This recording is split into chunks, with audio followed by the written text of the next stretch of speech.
The busy morning at the airport.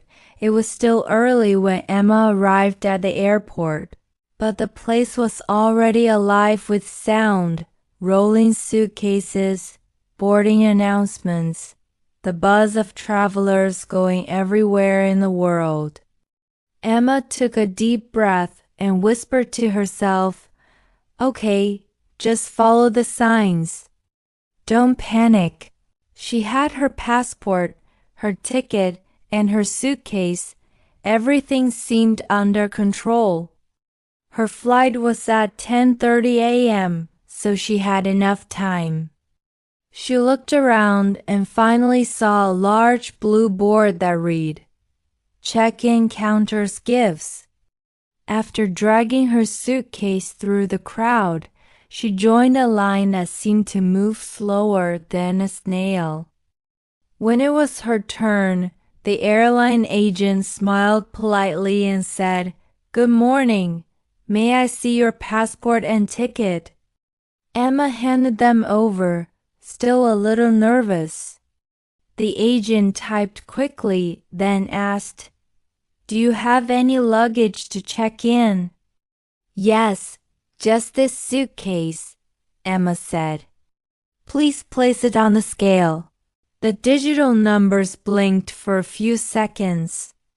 22 kilos, just under the limit, the agent said with a grin. Emma sighed with relief. Lucky me.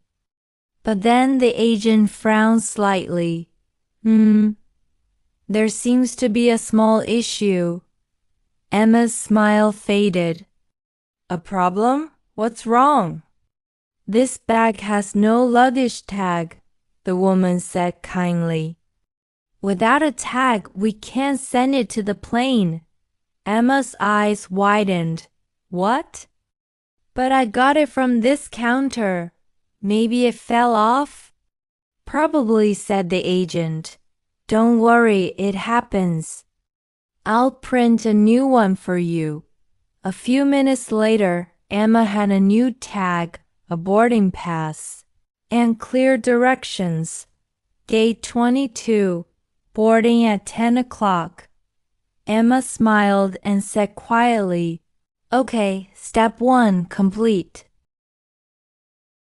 Arrival and the missing suitcase hours later. After a long flight filled with movies, snacks, and short naps, Emma finally landed. Her legs were stiff, her hair messy, but she was happy to have made it safely. She walked toward the baggage claim area, following a sea of passengers. The conveyor belt started moving, bringing out suitcase after suitcase. People cheered when they saw their bags, but Emma kept waiting. 5 minutes passed. 10 minutes. Then the belt slowed down and stopped.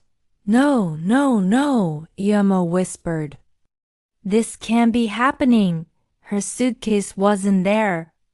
For a moment, she just stood there, frozen, as the area emptied.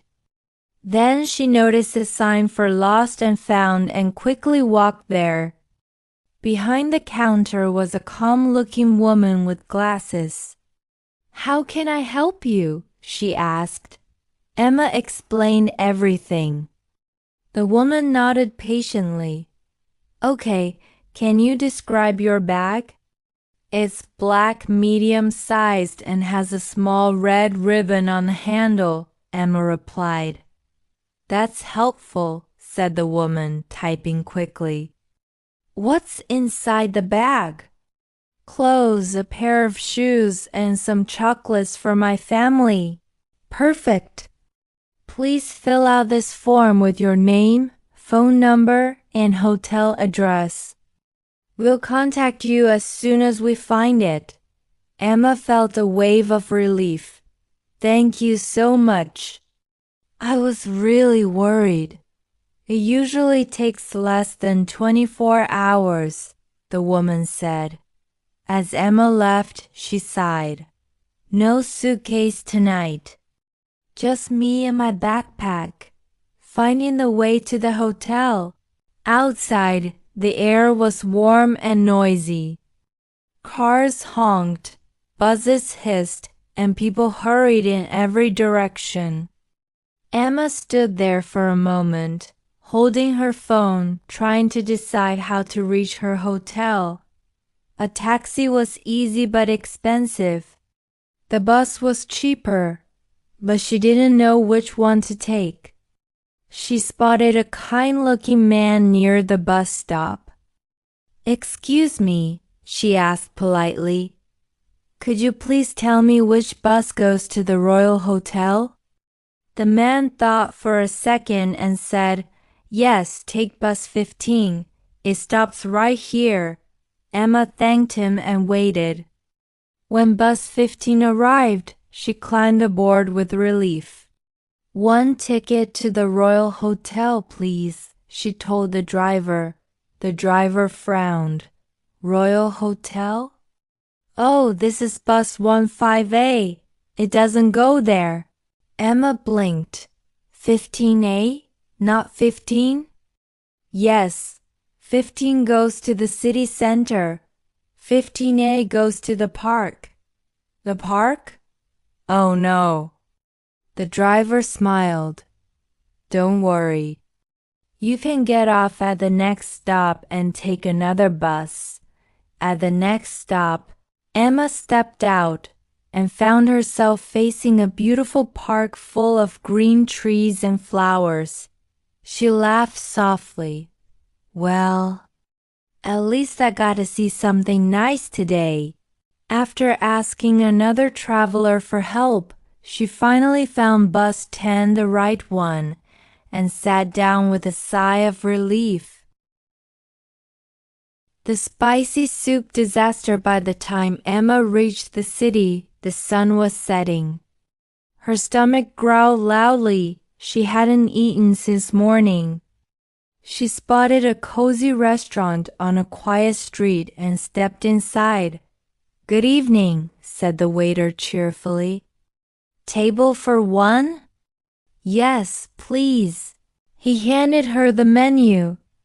Emma read through the names, but many dishes sounded unusual. One caught her eye: fire dragon soup. Curious, she asked, "What's fire dragon soup?" The waiter laughed. "It's very spicy. Lots of chili. Hot, hot, hot."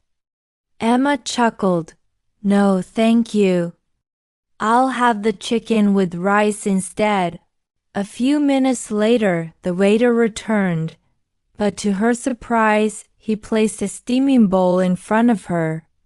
The label read "Fire Dragon Soup." "Oh no," Emma said softly.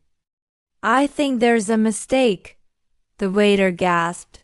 "I'm so sorry." "It's okay," she smiled.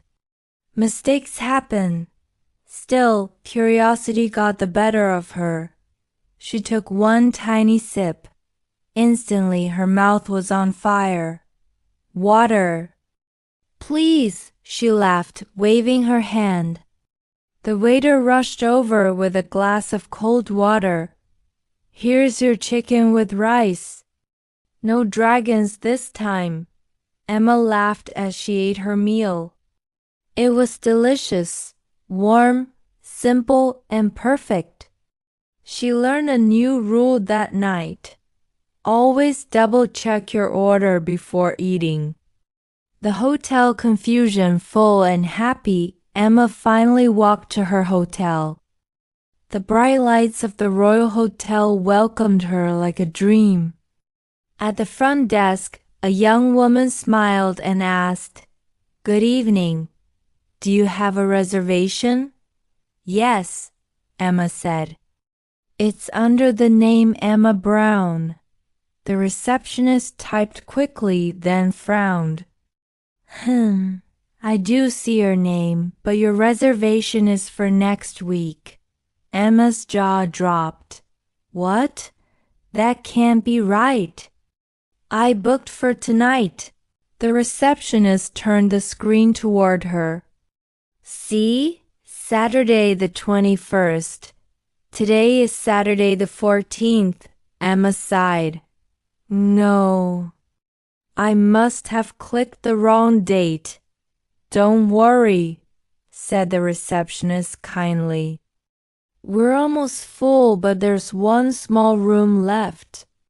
It's usually for staff, but it has a bed and bathroom. I'll take it, said Emma immediately. When she opened the door to her room, she couldn't help laughing. It was so tiny she could barely turn around. But it was clean, warm, and, most importantly, hers for the night. She sat on the bed, looked out the window, and whispered, "After today, even a closet feels like a palace." The lesson learned before sleeping, Emma thought about her long day. Her suitcase had disappeared. She had taken the wrong bus, burned her tongue on spicy soup, and booked the wrong hotel date. But somehow she had made it through all of it, with patience, kindness, and a little humor. The next morning, her phone buzzed with a message. "Good news! Your suitcase has been found and will be delivered today." Emma smiled. She looked at herself in the mirror, tired, messy, but proud. "Every mistake is part of the adventure," she said quietly. "You just have to keep going." English practice recap before ending her vlog. Emma shared her favorite English travel phrases for her viewers to learn. "Can I see your passport and ticket, please?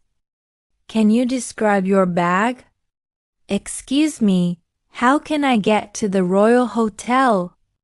I would like chicken with rice, please. There must be a mistake with my reservation." She smiled and said, "These are real phrases you can use when you travel. Don't worry if you make mistakes. Even native speakers do. What matters is to stay calm and keep communicating." Emma waved at the camera. "Thank you for joining my adventure. See you in the next story, and remember, every wrong turn can still lead to something beautiful."